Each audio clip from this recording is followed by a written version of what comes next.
Hello there, good afternoon and welcome to Paul's Garden Gab.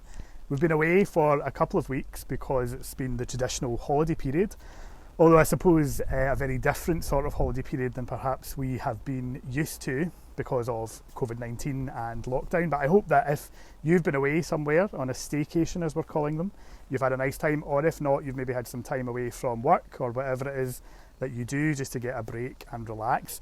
I'm delighted to be joined today by someone who will be very well known here in Neilston, the Rev Maureen Leitch, and we're in the churchyard actually here at Neilston Parish Church. So I guess a different type of garden. Obviously this is a very old churchyard, Maureen, isn't it? So it has a number of gravestones from centuries gone by essentially. But also some nice garden spaces, and there's a lovely blue sky there in the background, which about 10 minutes ago it was raining, so it's nice to see the weather improving. So welcome to Maureen, our guest. Maureen, you and I have known each other for a while, but you've been around these parts for a wee while as well, haven't you? I have, in actual fact. I can tell you exactly, come next Saturday I will have been here 25 years. Wow. The 25th anniversary of my ordination. Oh, wonderful. Silver Jubilee. So absolutely. Congratulations. And because you've been a parish minister in Barhead at Boorock, Yes. as many folk will remember, Maureen, but also you've had an association here at Neilston. This is your second stint as interim moderator, isn't it? It is my second stint. I was here in between Nan Lowe and Fiona Maxwell, and now here I'm back for another go. Absolutely. And very well appreciated, I know, by local folk. And I suppose, the job of a minister is a fascinating one in the sense that it's a vocation, it's you've got the very kind of the things that we probably would all recognise as being a minister, all the Sunday worship and leading funerals and baptisms and weddings, but also you've got a huge pastoral role that people maybe don't often see. Oh, it's huge, and within the Church of Scotland they have it kind of organised that elders have districts to look after, so we split down our pastoral role to the elders and also to the ministers. So in some ways I'm the kind of firefighter, the elders report to me, and if I have to go out to various people, I'll do that. But also people that I myself, hear about and go. So it's a never changing job. I can't tell you day to day what I'm going to be doing, but as you said, it's a fascinating job, a really fascinating job. Absolutely. And I suppose in the context of what we've all been living through, has made it even more fascinating and challenging and all of those sorts of things.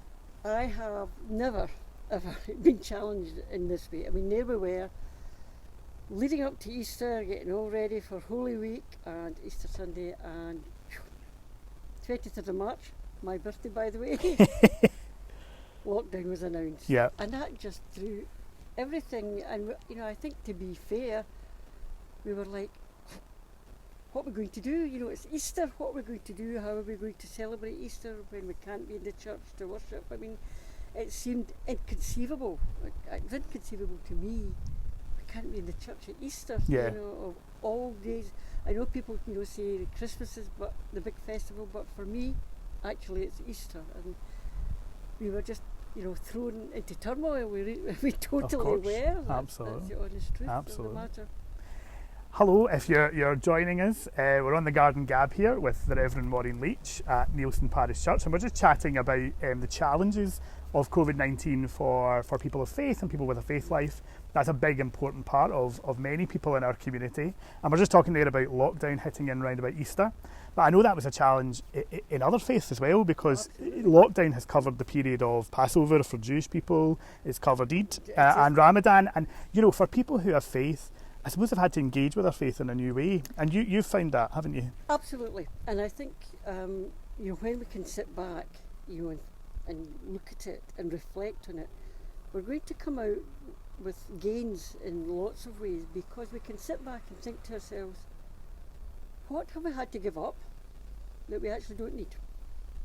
What have we gained that we will continue? What changes do we really need to make to our faith life?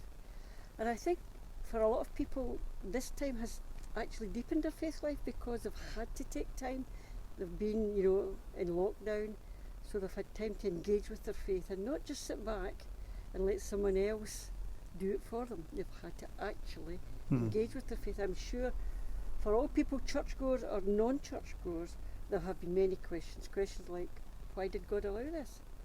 Did God do this? I mean, someone asked me that question. Did God bring this pandemic to the world, to teach us lessons? There's massive questions that, for us to engage with and see if we can tease out some answers. I think that's a really good point in that everyone will be asking questions because I think the time of away from the busyness of your life, if you like, you've got time to reflect. And even as you say, if you're not a religious person, you will, I think, have taken time to reflect on the philosophy and all of that stuff. But, I think what we've seen as well, which has been great, is a real practical example of people trying to help. And whether that's been from the basis of faith or whether that's just been about trying to do the right thing, people have really risen to the challenge. Absolutely, and I think one of the things that has struck me as being so positive is this idea of community spirit, which, is talked about but often is not actually seen in practice. But I think during this period we have seen it in practice. Matt and yourself did, deliveries to people. There's been neighbourly help. When I talked to some of my elderly members who were in isolation and I worried, how are you managing, how are you getting your messages? The same answer would come back time after time, my neighbours. And I think this has been really good, and my fervent wish is that when, as we move out, and let's hope we get back to some kind of normality, this neighbourliness continues and this looking out for each other, becomes a daily way of life and not just something that's kept for, crisis times. Absolutely. So welcome if you're just popping into this Garden Gab on a lovely Friday afternoon as it's turned out, with myself and Maureen here in Neilston. We're just chatting there about the real community effort there's been. The local parish church and St Thomas's, the local Catholic church, we have two churches here in Neilston, have been hugely supportive in making all of the deliveries that we're talking about and making sure we're looking out for one another. And really it's shown the strength, I think, of those community organisations, which is great. And we were just talking there, Maureen, about trying to keep some of that going forward, because what I've found as well is folk who didn't know their neighbours, are now starting to have conversations in a way that perhaps we didn't before. And I think that's about, often we're too busy in life, aren't we, to make the effort. I couldn't agree with you more, Paul. One of the factors that I mentioned to some of my people is, people during lockdown were walking more, or perhaps running. Yep. More, yeah. And they were meeting people, and people were now talking. When I went out walking, I have to hold up my hands up. I wasn't running, but when I went out walking, people would say hello, and people that I had seen time and time again, but I had never actually had a conversation with. They were happy to stand, socially distanced of course, and have a conversation. And I think we have begun to rediscover community, and that can only be good. If we can, and especially in a village like Neilston, if we can get that community spirit up and running, I know that one of the lessons for us as a church is to see how we can better interact with our community. That's what we want to do. When we come out of this, we want to put things in place that will help us to interact with the community in a much better way and communicate with the community in a better way, which is one of the other lessons we've learned, and it's this using social media to reach out to people. Yeah, because that's been really interesting as well. I think I've seen lots of churches across the denominations. I've seen the Jewish community doing this, and our local Wood Farm Education Centre, the local Islamic Centre, just finding new ways of doing old things, so worshipping together or having that common prayer together. How's that been for you? Have you found that easy to do or a bit of a challenge? Or? Well, I'm a technophobe. Hands up, I'm a technophobe. But, needs must. So we have learned to do it with the help of some of my younger members who are quite happy with technology. We've used YouTube, we have a telephone service phoning for those who are not on the internet. And we've used our website to put things out there. And it's fascinating because the numbers that watch and that are greater than the numbers that normally worship. Yeah, yeah. And the other fascinating thing about it is, because you get analytics, so you know when all this happens, they don't all watch on a Sunday. Of course. A lot of them watch during the week. Yeah. Now there's a lesson there for us too. Do we need to offer some kind of worship during the week?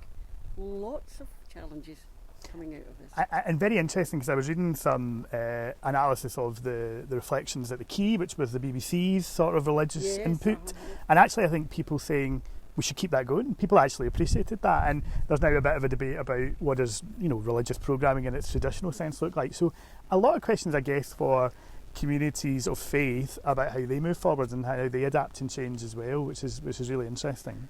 Yes, I think it is, but I think that major lesson, and I think reflections at the Key are probably a good illustration of this. It's not just church people who were watching it, because they were doing it in a non-traditional way. It was just people standing at a desk. Basically, it wasn't all the sort of falderal, if you want, of the right. And I think most people took to that. So there's a challenge. How do we go out to the community, and how do we engage with them, and how do we tell them, put the message over that it's not all about getting dressed up and coming and sitting still, that we can do worship in a very different way. And I think that is a lesson for all of us, no matter what faith you're in. Yep. I think that's the lesson for us. Well, hello, if you are joining us. I'm just going to lean in here and see who's with us. So we've got a couple of folks joining us live. I know people will catch up with us after the event, if you like, as well. But welcome to the Garden Gab. I'm joined by the Rev Maureen Leitch here in Neilston. And we're just chatting about the challenges, I think, of COVID-19, but also the opportunities. And this week, Maureen, what I've been doing is I've been going around the community and trying to show some of the community's gratitude to the people who've been on the front line.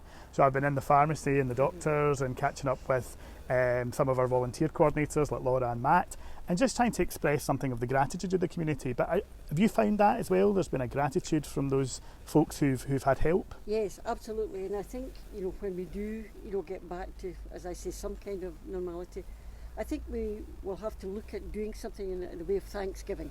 I think obviously we'll need to look at some way of recognising those who've gone through very difficult times, but also there will have to be some sort of, I think, recognition where we can thank people in a service of Thanksgiving. I think that would be appropriate in these times. Absolutely. I mean, every volunteer I've spoken to has been overwhelmed, I think, by the response. It could be as simple as you said as taking a bag of messages to someone, but it's like you brought them the earth, Absolutely. And it's about how do we capture some of those stories as well and tell them, because as you say, this has been a difficult time, it's been a challenging time. Many people have been sadly bereaved through the virus, but also we've had great stories of hope, and it's about trying to capture those as well and hold on to them, I think.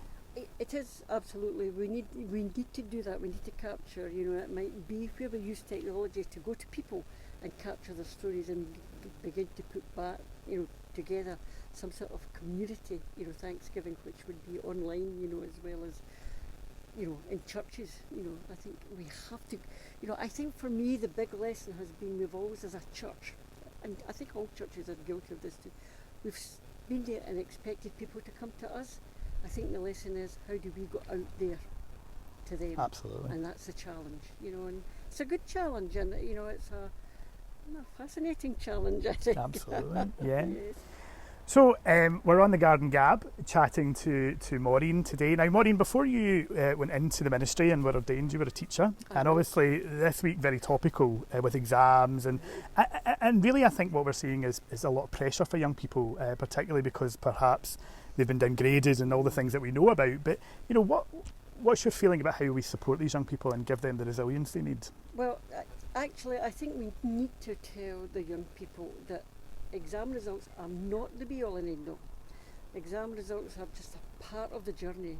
If you're disappointed in your exam results, there are many ways you can go. You can go to college, and take a course there. You can start a job, and it's what you do after the exams. It's how you build your life from here on. And the stories I know of people who were disappointed, because when I was teaching, I was very involved in guidance and with the upper school, so I know these stories of people personally.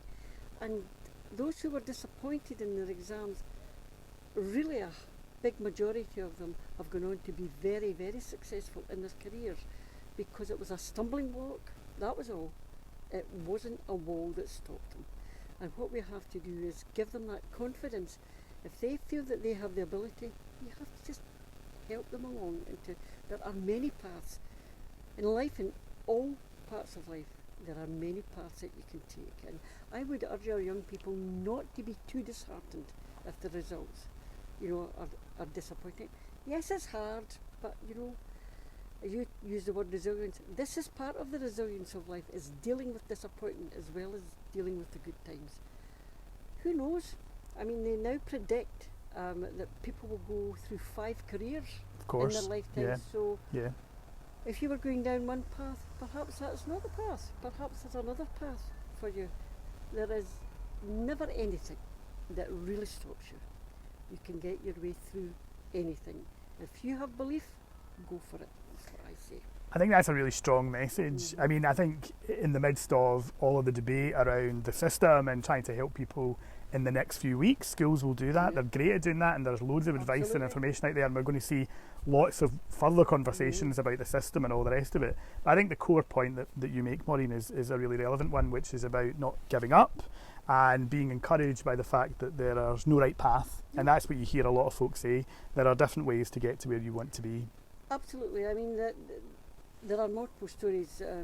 Everyone will know them. People who wanted particularly to get into like medicine or dentistry, where the entrance qualifications are stratospheric, really, and don't get in. But they don't give up. They go in via a different way. They may go and study medical sciences and then go into medicine. I know someone who started off and went into nursing and did really well in that, and eventually ended up training to be a doctor. There are different pathways into different things. Don't give up.